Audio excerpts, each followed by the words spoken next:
So far in the course here, we've been going through the latest Searchmetrics study from late 2015, but in this lecture, I'm going to show you some of the factors from the 2014 study because there was essentially no change from last year to this year with a lot of these factors, but also because the 2014 version provides a little more detail on some of the things that are really important to have in every post or page on your site. And the first one has to do with the title. Whatever keyword that you're trying to rank for, it could be a phrase, could be long tail keyword, could be one word. You want that to be the first or second word in the title. So if we go to the Searchmetrics study that we've been basically following throughout the course, I've been trying to take you through each of these categories. Position of keyword and title character, and position of keyword and title word. Of the top 30 search results for those 10,000 keywords they used in the study, the keyword that they were ranking for showed up as the 1.7th word in the title, so basically the first or second word. So as you see, if I'm doing an article here on SEO, I would make that my first word. And then within the URL, you want to give a good description of what the people are going to be reading about. Typically, it's very similar to the title, and like I mentioned before, you want to use hyphens or dashes instead of underscores whenever you separate words in a URL.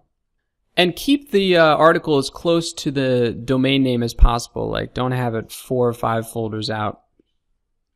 I'm sure you've downloaded the WordPress SEO plugin before. I've talked about it in, I think, 3 other sections of the course.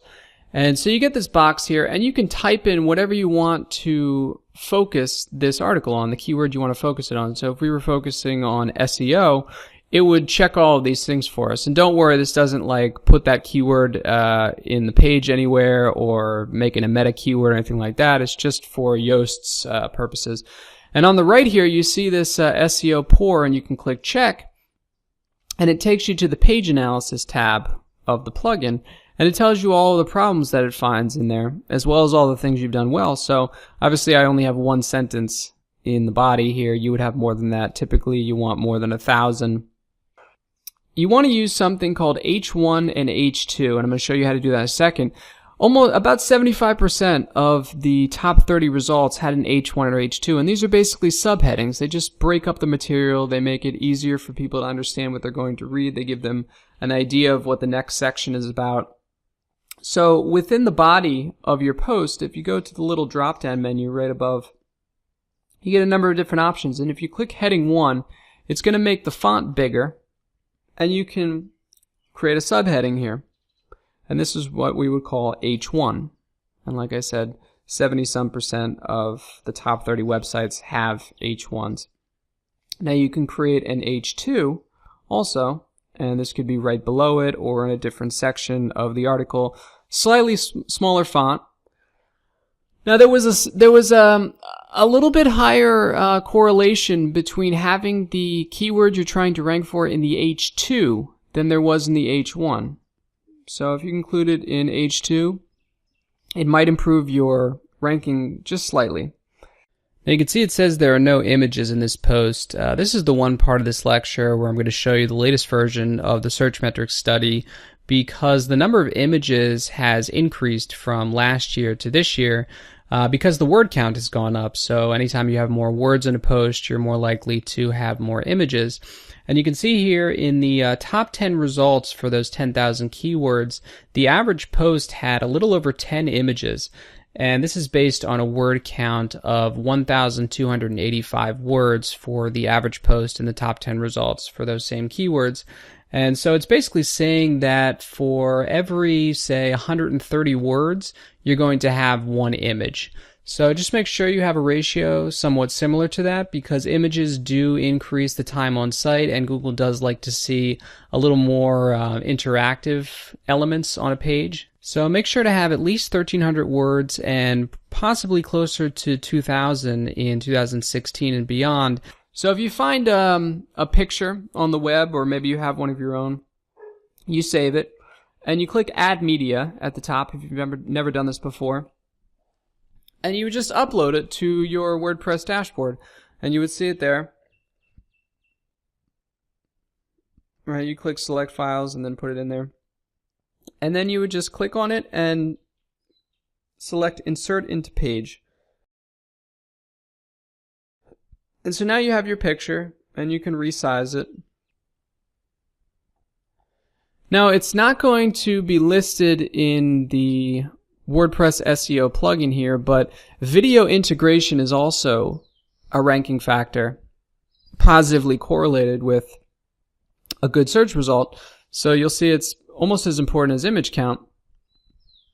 So if you find a video, or maybe more than one video, like for instance, this is SEO for startups. So you would go down below the video and you'd click share, and you get three options here. If you click embed, in case you've never done this before, you're going to get a piece of code here. And you just copy that piece of code. You go back to your dashboard, scroll up to your article, and wherever you want to put it, you're going to click on the text tab at the top, and you're going to see the code that the search engines see whenever they're scanning your site, and you're going to insert it into the code. Right? Just click Control V, and then you can go back to the visual one, and you'll see it there. It'll just be a gray box. Don't worry about that. It's a video. Now it says my page title contains 36 characters, which is less than the minimum of 40. I mentioned in a previous section that Google will only display about 55 characters. Let's say I called this simple SEO for beginners. Instead of just SEO for beginners, I wanted to make people think that it was going to be really easy. Now outbound links, or sometimes called external links, are positively correlated with a high ranking. You want to provide resources for people. There's nothing wrong with sending people to other websites. So let's say we had this article on H1 headings, and we're talking about the importance of these. So we'd copy the link. So H1s are very important for rankings. And then you could paste the link. And you want to focus each post on one particular keyword or set of keywords. You don't want to have multiple pages competing for the same thing. Now, 98% of the top 30 results had a description for the page. They also have the keyword in the title, and the keyword in H2, as I said, was even more highly correlated with high ranking than having it in the H1. So if you go to your general tab, you can write the description.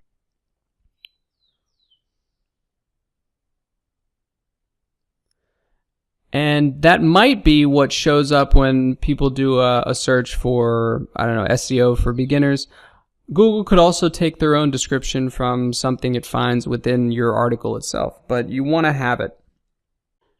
The keyword in the description has a small benefit. I wouldn't even call it a benefit. It could just be a random correlation. It's only 0.01.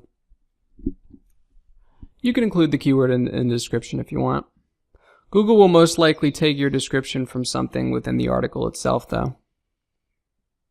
So that's a basic rundown of the most important, as we would call them, on-page factors. Sometimes I refer to them as in-page factors, but these are all things that you definitely want to consider and that the plugin from Yoast makes really easy. But again, it doesn't mention the video integration, and it doesn't know some of these correlations that are found in the search metrics study. So just be sure to have all these things going on.